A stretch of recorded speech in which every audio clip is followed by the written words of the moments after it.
Esa mañana voy a compartir con ustedes, no sé si tenemos aquí en las notas, yo creo que les mandé, ¿verdad? Y ahorita acabo de abrir mi folder aquí y parece que se me borró se me borró mi tema, no sé si yo le aplasté algo, pero bueno, está aquí. Quiero hablarles acerca de las características de un discípulo según la Biblia. Hace un tiempo atrás, aquí en Mexicali, el pastor Aurelio, algunos lo conocen, habrán oído de él, Aurelio Arrache, escribió un libro que se llama El discipulado, la parte olvidada de la gran comisión.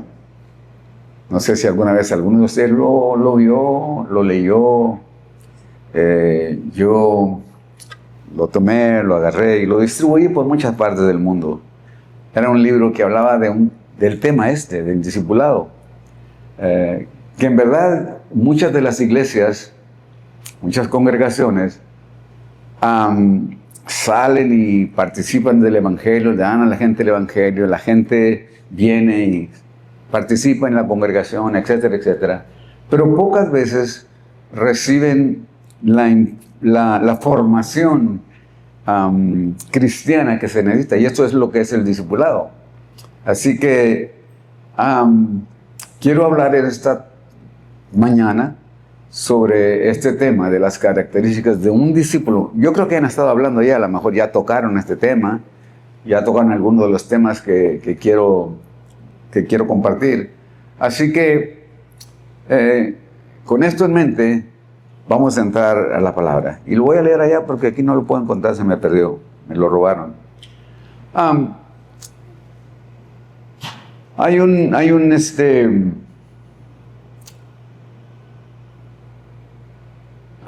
La Biblia nos dice que Jesucristo vino y escogió a un grupo de ayudantes de Él. Y estuvieron con Él por 3 años y medio.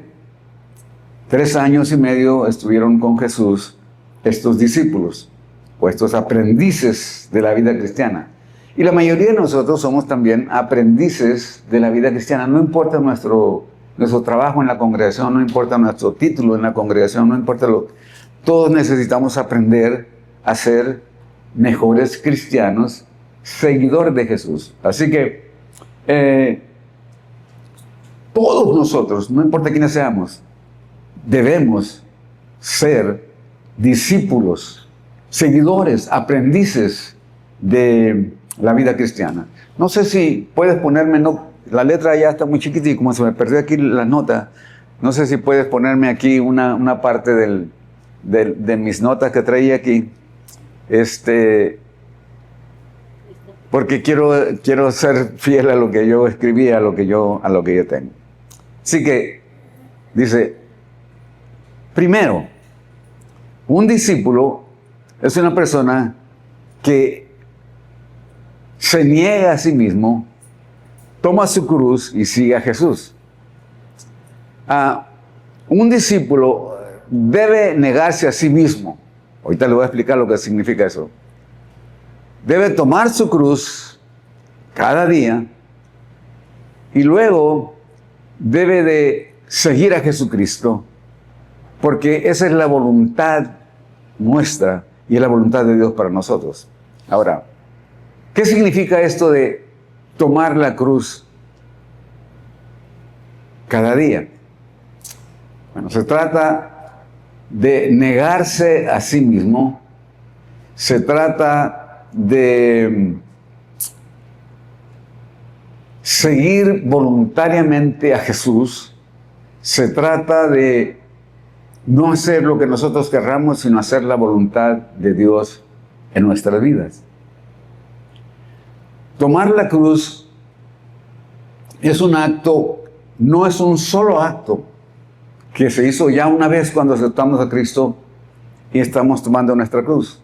Es un acto que sucede cada día. Cada día estamos tomando la cruz. Ahora, la cruz no es lo que muchas veces pensamos. A veces dicen, no, pues a mí me tocó una cruz muy fuerte, muy pesada. cuando habla de la esposa o del esposo, dice, no, esta cruz está pesada, está dura. Eso no es la cruz. La cruz de uno no es tener ¿cómo se llama? Un número de hijos que son un poco rebeldes y que dicen, no, pues yo tengo que aguantarlo porque esa es mi cruz. Y tenemos que aguantar lo que nos ha tocado. No, la cruz es el deseo de seguir a Jesús, de vivir para Jesús, hacer lo que Él nos enseñó y hacerlo cada día. La vida cristiana, mis queridos amigos y hermanos, no es algo que decidimos vivirla una vez y después ya nos olvidamos. Es algo que debemos hacer cada día. Cuando nos levantamos por la mañana, estamos nosotros con el interés y el deseo de ese día seguir las enseñanzas de Cristo, vivir para Cristo, imitar a Cristo, hacer lo que Él nos manda que hagamos. Y entonces creceremos en nuestra vida espiritual, porque cada uno de nosotros tenemos que estar creciendo espiritualmente, y espiritualmente crecemos cuando conocemos la verdad leyendo la Escritura. Usted debe leer la palabra todos los días, meditar en ella todos los días, memorizarla si es posible. Muchos de nosotros no pasamos tiempo memorizando la palabra, pero le voy a contar rapidito un testimonio. Hace un tiempo atrás, mi esposa y yo fuimos a China. Nos invitaron a conocer un poco la iglesia subterránea de China. Ustedes saben que en China es un país que no se permite predicar el evangelio abiertamente, pero el evangelio de Jesucristo penetra en todos lados donde hay gente. Y fuimos a conocer a la iglesia que se reúne en forma subterránea, o sea, que no es abierta. Y fuimos a conocer congregaciones que se reunían en ¿cómo se llaman? Las reuniones no eran en el día, eran en la noche, eran en la madrugada. Los bautismos no los podían hacer en el río o en el mar, como algunas veces hacen acá, sino que tenían que conseguir esos botes de 200 litros y ahí sumergir a la gente y bautizarla. Pero llegamos a una casa normal, regular, donde había metidos en esa casa más de 100 jovencitos de edades entre 15 y 21 años. Y era un instituto bíblico. Pero, ¿qué era lo que estudiaban? Estudiaban la Biblia. ¿Pero cómo la estudiaban? La estudiaban memorizándola. Cada día memorizaban un número de capítulos, porque la Biblia no es fácil conseguirla ya. Y entonces, muchos de esos chicos, esos muchachitos de edades de 15 a 21 años, aprendían la Biblia de memoria. Otra razón por la que la aprendían era que si los llegaban a meter a la cárcel, como no podían leer en un libro, no podían leer en una tableta, ellos tenían que seguir leyendo la Biblia en su mente, recordando los capítulos, recordando los pasajes que habían memorizado durante el tiempo que estaban en el Instituto Bíblico. Ellos duraban un año, de enero a diciembre, todos los días, estudiando la Biblia.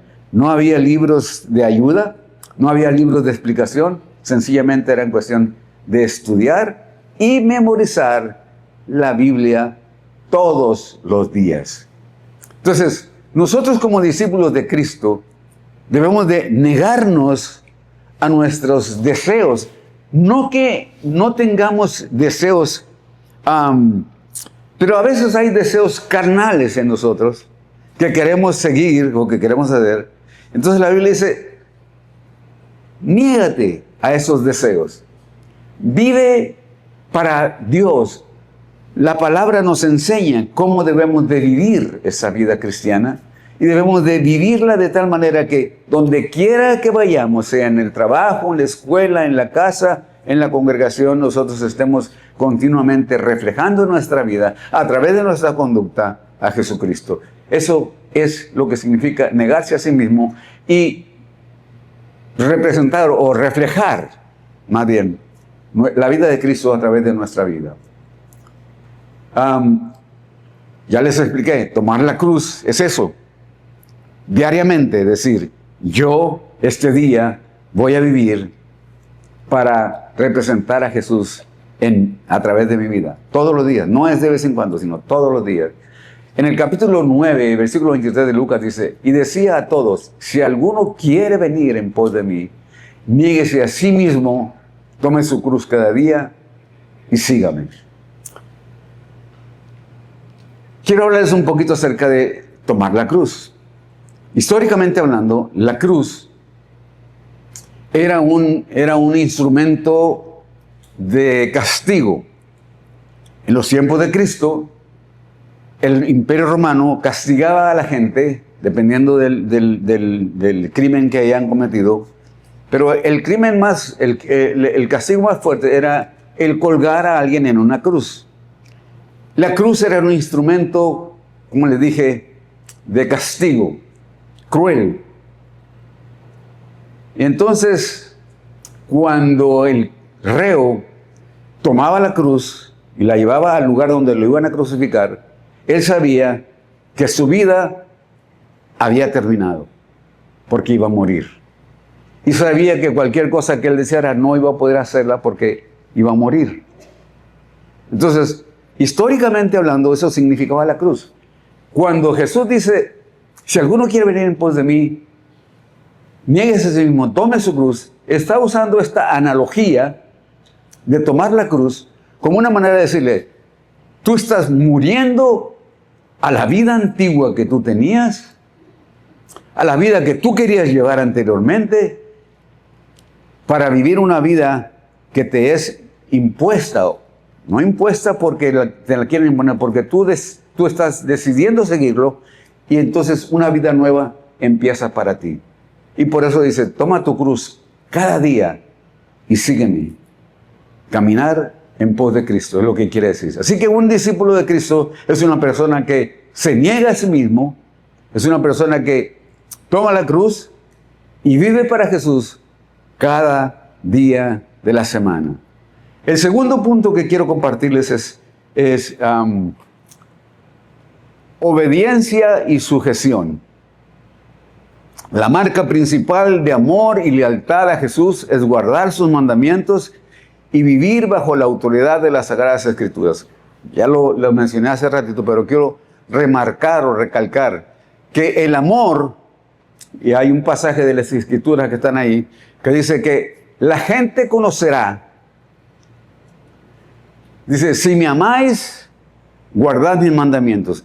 Y la gente conocerá que somos discípulos porque nos amamos unos a los otros. El amor es una marca especial del discípulo. La mayoría de nosotros, como humanos que somos, no tenemos la capacidad de amar como Cristo ama o como Dios ama a la iglesia o al mundo, porque por la naturaleza caída que tenemos. El pecado cuando entró nos empezó a hacer personas egoístas, pensar en nosotros mismos, estar nosotros ensimismados, ser personas narcisistas que pensamos solamente en nosotros. Pero cuando Cristo viene a nosotros y entonces nos da el amor que Él sabe dar, como dice la Biblia, porque de tal manera amó Dios al mundo que dio su Hijo unigénito para que todo aquel que le cree no se pierda, mas tenga vida eterna. El amor de Él es un amor que da a la humanidad y no espera nada en retorno. Pero lo ama de tal manera que está dispuesto a dar su vida. El amor en la vida de los creyentes es algo parecido. El amor consiste en guardar los mandamientos. Y uno de los mandamientos es amarás a tu Dios sobre todas las cosas. Y luego dice, y a tu prójimo como a ti mismo. Y a tu próximo también como a ti mismo. Quiero decir algo sobre esto. ¿Quién es el prójimo más próximo que tienes? En el caso mío, mi esposa. En el caso tuyo, tu esposo. El prójimo más próximo son aquellos que están cercanos a nosotros. La familia, los hijos. En la congregación, los hermanos de la congregación, la gente en la iglesia. Y en la comunidad, la gente con quienes trabajamos, aunque no sean hijos de Dios todavía en el sentido de que conocen a Cristo como Salvador, son gentes que son dignas del amor de Dios y por lo tanto dignas de nuestro amor también. Así que el amor es una característica súper importante en la vida de nosotros. Y si nosotros no tenemos amor, ¿cómo podemos tener ese tipo de amor? ¿Cómo podemos recibir ese tipo de amor? Bueno, cuando venimos a Dios, cuando venimos a Jesucristo, Él nos da la capacidad, porque Él nos ama, dice, amamos nosotros porque Él nos amó primero. Y si tú eres amado de Dios, y tú eres amado de Dios porque tú eres una persona que ha recibido a Cristo como Señor y Salvador, eres una persona que está tratando de hacer su voluntad, eres una persona que quiere hacer la voluntad de Dios. Si tú eres esa persona, entonces tienes casi como necesidad amar a los demás. Amar a Dios. Si amas a Dios, es fácil amar a los demás. Si no amas a Dios, es difícil amar a los demás. Porque hay gente que no es fácil de amar. Y la Biblia dice que debemos de amar aún a nuestros propios enemigos. Qué difícil nos la ponen, porque hay gente que no es muy fácil. Bueno, es más, hay gente entre nosotros, cerca de nosotros, hijos o esposas, esposos, que no son fáciles, no se dejan amar tan fácilmente. Pero la Biblia dice que debemos de amarnos y amar al prójimo como a nosotros mismos. Si tú te amas, y a veces creemos que nos amamos, pero en realidad, si no amamos al prójimo, no nos amamos a nosotros mismos tampoco. Así que, si tú amas a Dios, vas a hacer fácilmente esta obra, esta labor de amar a los demás, porque el Señor mora en ti y porque el Señor te ha dado la capacidad y la habilidad de amar a los demás. Así que si no lo tienes, pídeselo a Dios y Él te va a dar esa capacidad de hacerlo. El tercer punto que tenemos es, si me ayudas al siguiente punto, por favor. Amor incondicional. Bueno, aquí ya hablamos de esto. Los discípulos son reconocidos por el amor extraordinario y el servicio abnegado hacia los demás, reflejando el carácter de Jesús. La palabra clave, el elemento clave aquí es reflejando el carácter de Jesús. En esto conocerán todos que sois mis discípulos si tú eres amor los unos con los otros. Esto está hablándole a la iglesia, a nosotros. Si nosotros nos amamos los unos a los otros, y la gente se da cuenta, entonces dice el texto ese, si tú eres amor los unos con los otros, la gente conocerá todos que sois mis discípulos. Eso es lo que hace la diferencia en la comunidad cristiana, el amor que nos profesamos el uno al otro, un amor puro, un amor sin egoísmo, un amor sin condición, un amor que se entrega liberalmente a mi hermano o a mi hermana en la congregación, para que la gente que está afuera, que nos ve, diga, ¿por qué hacen esto estas gentes el uno con el otro? Y si alguien pregunta, entonces nosotros decimos, porque el Señor, porque Dios nos amó primero, porque Él fue el que nos amó y nosotros amamos a los demás. Y también ahí viene la oportunidad de evangelizar, porque también te ama a ti, te ama a ti. La iglesia, la congregación, las congregaciones deben ser congregaciones que no solamente existan para venir al lugar de reunión aquí y sentarnos los domingos en la mañana a cantar y aprender, pero es una iglesia que debe salir a evangelizar. El principal trabajo de la iglesia es predicar el evangelio, evangelizar, la primera. Y la segunda es hacer discípulos. La primera es evangelizar y la segunda es hacer discípulos. Por eso el libro aquel que escribió Aurelio le llamaba El discipulado, la parte olvidada de la gran comisión. Ojalá, yo espero que en esta congregación ustedes no olviden que el mandamiento es, porque es un mandamiento. Jesús dijo, por tanto, id y predicad el evangelio y hagan discípulos en todas las naciones. No es una sugerencia de parte de la Biblia, es un mandamiento que nos da de ir y predicar. Y luego después, hacer discípulos. No nos mandó a hacer nada más creyentes. Creyentes hay muchos. La gente dice, yo también creo. Pero un discípulo es uno que no solamente cree, sino que también vive las enseñanzas de Jesús en su vida propia todos los días. Por eso el punto anterior era, cuando uno toma la cruz de Cristo y decide vivir para Jesucristo, hace lo que Cristo quiere que haga cada día de la vida de uno. Así que los discípulos son conocidos por el amor que se profesan el uno al otro. El siguiente punto es permanencia en la palabra. O sea, permanecer en la palabra. ¿Qué hace de una iglesia cristiana fundamental, una iglesia que está bien firme, bien fuerte? Primero, su centro es Jesucristo. Una iglesia que es cristocéntrica es una iglesia que está basada en que Cristo es el centro de esta comunidad. Pero luego, ¿cómo conocemos la voluntad de Cristo para nuestras vidas? A través de la palabra. La palabra, ya se los expliqué al principio, la palabra que es la que nos guía, la que nos dirige, la que nos da los puntos. La palabra es el GPS, es el GPS de la vida cristiana. Así como nosotros utilizamos el GPS hoy en día para ir a cualquier lugar, para poder nosotros llegar finalmente a donde queremos llegar, que es el cielo, nuestro GPS, nuestro GPS es la palabra. Y debemos de permanecer en ella. Cuando hablamos de permanencia es constancia, es siempre estar ahí. Dice, se caracteriza por conocer, meditar y fundamentar sus decisiones morales y espirituales en la Biblia. Todo lo que hagamos, todo lo que hacemos, la Biblia es la que nos ayuda, nos dirige hacia esa dirección. Y obviamente, esta palabra nos va a llevar finalmente a nuestro destino final. ¿Qué es lo que nosotros queremos alcanzar? Aquí en la tierra queremos ser fieles a Dios. Y cuando Él venga, hablábamos hace rato cuando estábamos tomando la Santa Cena.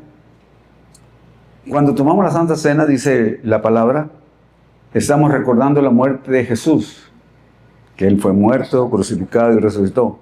Y luego la otra parte dice, y lo hacemos esto hasta que Él venga. Porque un día Cristo vendrá por su iglesia. ¿Y quién es la iglesia? Aquellos que creyeron en Él, aquellos que permanecieron en Él. Y si estamos vivos, estamos con la esperanza de que Él venga por nosotros un día. Y hay en la Biblia hay muchas partes que nos anuncia que Cristo vendrá y cuáles son algunas de las señales que sucederán antes de que Él venga. Este no es un sermón de profecía, no es un sermón de ese tipo, pero si usted quiere saber algunas de las cosas que van a suceder antes de que Cristo venga, leas el capítulo 24 del libro de Mateo, leas el libro de Daniel, leas el libro de Apocalipsis, y ahí va a encontrar las señales de lo que será antes de la venida de Cristo. Pero un día Cristo viene. Y finalmente, cuando Él venga, Él nos va a llevar a nuestro destino final, que es estar con Él por la eternidad en el cielo. Vivir por la eternidad en el cielo con el Señor. Esa es nuestra meta final. Eso es lo que queremos lograr. Y por eso, nuestra permanencia en la palabra es nuestra guía cada día. Dice la Biblia en el capítulo 119, 105 de Salmos, lámpara es a mis pies tu palabra y lumbrera mi camino. Antiguamente no había luces, no había lámparas como las que tenemos ahora. Se usaban lámparas de aceite, se usaban antorchas, diferentes cosas para alumbrarse por el camino.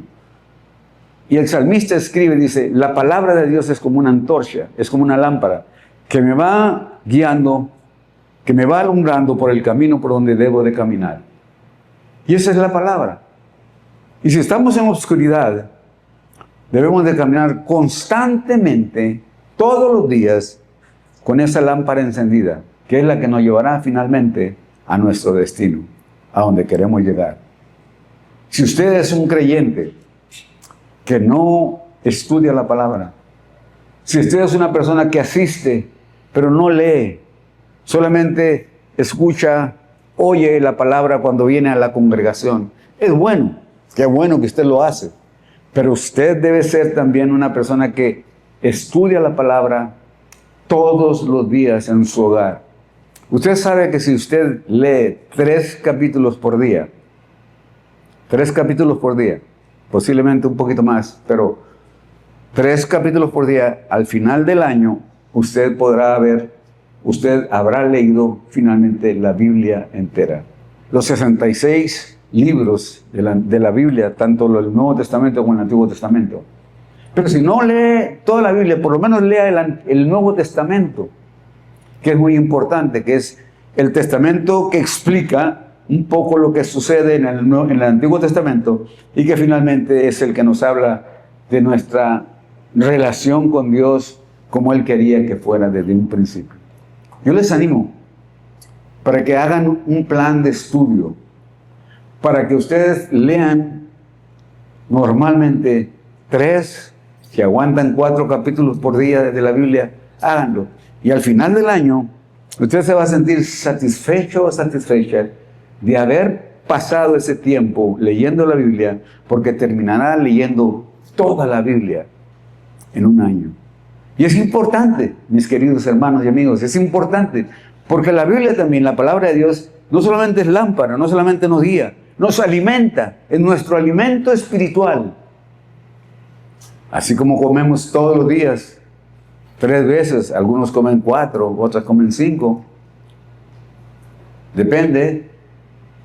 Pero así como comemos diariamente 3 veces por día, debemos de comer por lo menos una vez al día espiritualmente, leyendo la palabra.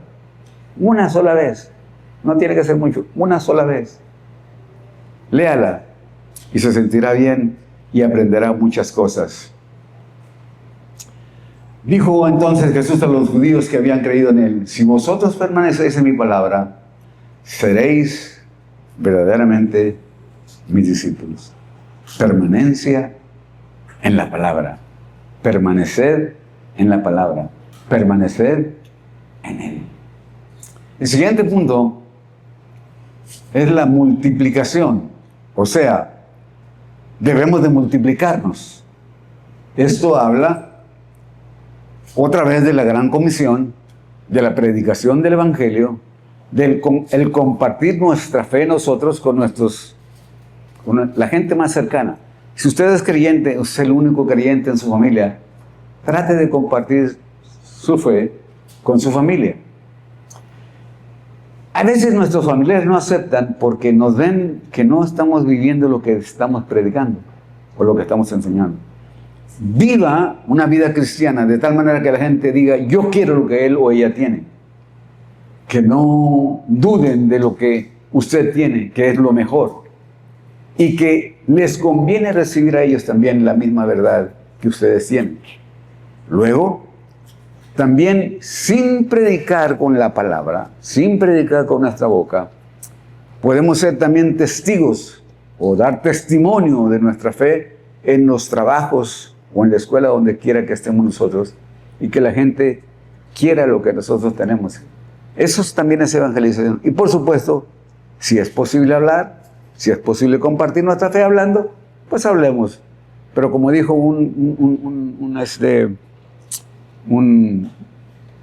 no me recuerdo lo que era en este momento, pero dijo: evangeliza todo el tiempo.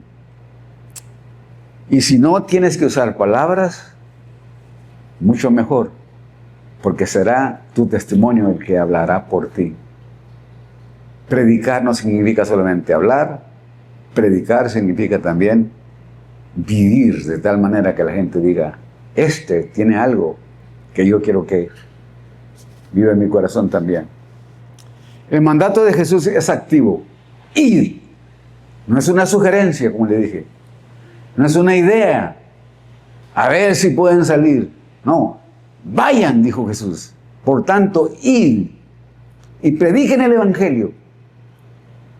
Si ustedes Yo no sé qué tanto va a ser el nuevo edificio, Misael, cuántas sillas van a tener, qué capacidad. 600. 600 es un montón de gente. ¿Cómo se llena un edificio de 600 personas? Uno por uno. Uno por uno. Supongamos que aquí en esta congregación hay, siempre en este grupo hay 70 personas. 70 personas que dicen, vamos a ganar uno cada uno en el próximo año. ¿Cuántas personas serán al final del próximo año? 70 más 70. ¿Cuánto es? 140. Ustedes saben matemáticas. Si esa práctica, si esa dinámica continúa cada año, el siguiente año, ya no serán 70, ya no serán 140, serán el doble de 140, serán 280. Y luego si esa dinámica continúa en los siguientes años, en 3 o 4 años, ustedes tendrán lleno el nuevo edificio de las 600 personas que están tratando de alcanzar para llenar ese edificio. Pero no solamente será por una vez. Aquí ustedes tienen 2 reuniones por día, ¿no es cierto? 2. Entonces, si se llena una vez con 600, se puede llenar 2 veces con 600. Y muy pronto ese edificio les quedará, pues, chico. Pero lo que quiero decir que se llena uno a uno cuando toda la congregación se suma a compartir su fe con los demás y empiezan no solamente a compartir su fe, pero los discipulan también. Y parte del discipulado es enseñar a la gente cómo ganar a otros y cómo pueden permanecer en la congregación y en el cuerpo de Cristo. Esto es muy importante porque la iglesia sigue creciendo a través de los miembros de la iglesia que deciden hacer la labor, el trabajo de compartir la fe con los demás. Todas las naciones, bautizándolos en el nombre del Padre, del Hijo y del Espíritu Santo. Saben que yo vengo de una iglesia donde cuando alguien se convierte, cuando alguien conoce a Jesús, les enseñamos la palabra, les enseñamos lo que creemos, nuestra fe, nuestra doctrina. Y luego los bautizamos. El bautismo, por supuesto, es un mandamiento que Dios nos dejó. No para salvación, sino para dar testimonio de lo que Dios ha hecho ya en nuestras vidas. Y entonces quien lo bautiza es el pastor, es alguien reconocido en la iglesia. Pero una vez yo tenía un grupo de jóvenes que teníamos un discipulado. Yo escogía 10 jóvenes cada año y me los llevaba a un lugar retirado donde todos los días pasábamos tiempo con él. Y les enseñé estos principios. Y un día una joven me dice, pastor, me dice, si yo me gano una persona para Cristo y la discipulo, ¿yo puedo bautizarla? Y me dejó pensando porque la Biblia no dice nada en cuanto a solamente los que son pastores pueden bautizar, no dice. Pero yo vengo de un lugar donde solamente los pastores, solamente los líderes pueden bautizar. Y yo me quedé pensando, bueno, si la Biblia dice que hagamos discípulos, que los evangelicemos, que los discipulemos y que los bauticemos, quiere decir que todas las personas pueden hacerlo. Yo no sé qué es lo que aquí quiénes son los que bautizan, pero pienso que puede ser una práctica que le da a uno el sentido de lograr algo cuando uno gana, discipula y luego lo bautiza. Verdaderamente es mi hijo espiritual desde el principio hasta el final con la cuestión del bautismo. Pero no me quiero meter en problemas porque yo no sé lo que hacen aquí en cuanto a eso. En mi iglesia yo sé que no todos pueden bautizar, solamente los que tenemos la autoridad de hacerlo, lo hacemos. Pero bueno, esa es otra historia que ustedes decidirán qué hacer. Pero estas son algunas de las características que un discípulo debe de tener según lo que la Biblia dice. No sé si tenemos un punto más que quiero compartir, pero hay un pasaje, producción de fruto. Dice, se espera que la vida de un seguidor refleje el fruto del Espíritu Santo, transformando su carácter y sus acciones. Aquí está hablando del fruto de uno como individuos. En Juan 15:8 dice, en esto es glorificado mi Padre, en que llevéis mucho fruto y seáis así mis discípulos. El fruto también es una característica, es algo que nos caracteriza como discípulos de Cristo. Pero, ¿qué tipo de fruto estamos hablando? ¿De qué estamos hablando cuando dice llevar fruto?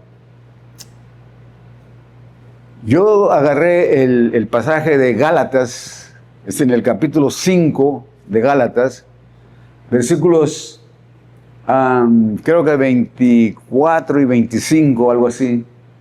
Primero está hablando acerca del fruto de el fruto de la carne, cuando habla de las cosas malas que a veces tenemos nosotros. Si ustedes leen el capítulo 5 del libro de Gálatas, van a encontrar al principio cómo se comporta uno que no es discípulo de Cristo y uno que es seguidor del diablo. Celos, iras, contiendas y demás. Dice, es el fruto de la carne, no es fruto del Espíritu. Más dice, en cambio, la clase de fruto que el Espíritu Santo produce en nuestra vida es, número 1, amor, gozo o alegría,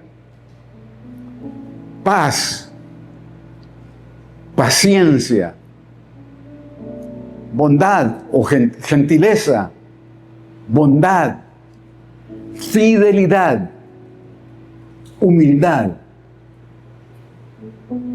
y dominio propio. Hay otro pasaje que dice, porque no nos ha dado Dios espíritu de cobardía, sino de poder, de amor, de dominio propio. Si ustedes se fijan, todas las cosas que están ahí son acciones, son cosas que como individuos debemos de estar constantemente reflejando. El ser pacientes. No seamos como aquel que dijo, Señor, dame paciencia, pero dámela ya. Porque eso no es la paciencia. La bondad, la gentileza, ser amable, la amabilidad con las personas. La bondad, ser buenas personas, ser fieles. Para mí, ser fiel es una persona que es constante en su dedicación a la esposa, a los hijos, pero sobre todo a Dios. Ser fiel. O sea, yo cumplo lo que yo digo. Yo hago lo que predico. No solamente predico y espero que los demás lo hagan. Y yo no lo hago. Todos estos son características de la vida diaria de nosotros. Es algo que se debe estar continuamente reflejando en nuestras vidas. Y el fruto del Espíritu, la Biblia dice que el Espíritu Santo viene a nosotros para darnos algo que por sí no podemos producir por nosotros mismos. Es difícil cumplir con esa lista de características sin tener la ayuda de Dios, la ayuda del Espíritu Santo en nuestras vidas. El domingo pasado yo compartía en sedes allá en Mexicali que el día de Pentecostés, cuando el Espíritu Santo vino sobre la iglesia, la primera reunión de la iglesia que se dio en el año 33 después de Cristo, en el lugar llamado el Aposento Alto, vino en forma extraordinaria el Espíritu Santo, que no solamente llenó el lugar, sino llenó a cada persona con su espíritu. Y ese espíritu es el que da el fruto del Espíritu. Fíjense que habla del fruto no los frutos. Porque esa lista de características que están ahí son como una naranja que tiene varios gajos. Y entonces las características que acabamos de ver ahí es un fruto. Es como decir, te va a dar una naranja, pero esa naranja tiene varios gajos. Van juntos con pegados. Así que si nosotros no estamos reflejando en nuestra vida esas características, ¿qué hacemos entonces? Señor, yo necesito de tu Espíritu en mi vida. La presencia del Espíritu Santo en la vida de uno es fundamental para poder dar este tipo de frutos, para comportarnos de la manera como Él quiere que nos comportemos en la vida diaria, no solamente cuando vengamos a la reunión el domingo, porque en el domingo pues nos ponemos la mejor ropa, el domingo nos comportamos de lo mejor, el domingo somos amables, el domingo somos amorosos, pero saliendo de aquí cambiamos nuestra vestimenta, cambiamos nuestra manera de ser. Ya no estamos reflejando a Cristo. No es solamente cuando venimos a la congregación, sino que es continuamente, en cualquier lugar, toda nuestra vida. Porque acuérdense que el principio que mencionamos cuando empezamos la plática es que ser un discípulo de Cristo es tomar la cruz cada día. Cada día. Cada día. Yo estoy seguro que si nosotros como creyentes, estoy seguro que ustedes como comunidad cristiana, ustedes aquí en el Valle Imperial, en Calexico, asumimos esta personalidad o estas características que vienen de Jesús, muy pronto el Valle Imperial, aunque hay muchas iglesias, conocerán que Jesucristo es Señor y que ustedes son sus colaboradores y querrán venir a estar con ustedes para crecer y ser como ustedes por la forma como ustedes se están comportando. Así que en esta mañana yo quiero pedirles que se pongan de pie. Y yo quiero que en una forma de rendición hagamos una oración. Como iglesia, como congregación, como cuerpo de Cristo. Y le digamos al Señor, Señor, aquí estoy. Yo soy parte de esta comunidad, soy parte de esta congregación, soy parte de este grupo. Pero me doy cuenta que no estoy viviendo como tú esperas que yo viva. Quizás he tenido el deseo, pero no me he rendido completamente a ti. Porque acuérdense que aún en el grupo que Cristo tenía de discípulos, había algunos que estaban medios sancochados, no estaban bien cocinados. Eso era el caso de Judas, por ejemplo. O el caso de Pedro, cuando le dijo a Jesús, Señor, si los otros te abandonan, yo no te abandonaré. Y más adelantito la Biblia dice que Pedro negó a Jesús 3 veces. Y en la negación no solamente fue negación, sino dice, maldijo, para que la gente le creyera que él no era seguidor de Jesús. Y Pedro ya había estado con Cristo 3 años o 3 años y medio por lo menos. Así que es posible que haya gente en la congregación que tienen 3 años o más años y todavía no estamos completamente inmersos, comprometidos. El ser parte de la iglesia de Jesucristo requiere de compromiso, mis queridos hermanos y amigos. Compromiso de nuestra parte. Y el Señor nos va a dar la fuerza, nos va a dar la capacidad, nos va a dar la habilidad de permanecer en ese compromiso. Pero tiene que venir de ti. Decirle, Señor, yo quiero comprometerme. Yo quiero que tú envíes a tu Espíritu a mi vida y me ayudes a mostrar estos frutos, estas características que se espera de cada creyente, de cada discípulo más bien, no de cada creyente, de cada discípulo. Así que yo quiero que usted ahí donde está en su lugar, en un acto de rendición al Señor, levante sus manos y le diga al Señor: Señor, aquí estoy, tómame. Lléname de tu Espíritu, Señor. Dígale: Señor, lléname de tu Espíritu. Dame, Señor, el fruto que tú quieres que yo lleve en mi vida. Que yo pueda mostrarle al mundo, Señor, que tú eres el Señor de mi vida. Que tú me has cambiado, que tú me has transformado, que tú me has hecho una criatura nueva. Y ahora vivo para ti. Muchas gracias por escuchar este mensaje. Esperamos que haya sido de gran bendición a tu vida. Si tú nunca has entregado tu vida a Cristo y el día de hoy lo quieres hacer, acompáñame y juntos hagamos esta oración. Padre, te doy gracias porque el día de hoy reconozco que te necesito.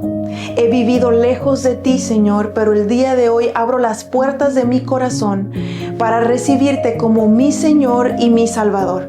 Te pido perdón por todos mis pecados, pero de ahora en adelante quiero comenzar una vida diferente. Quiero comenzar a caminar de tu mano.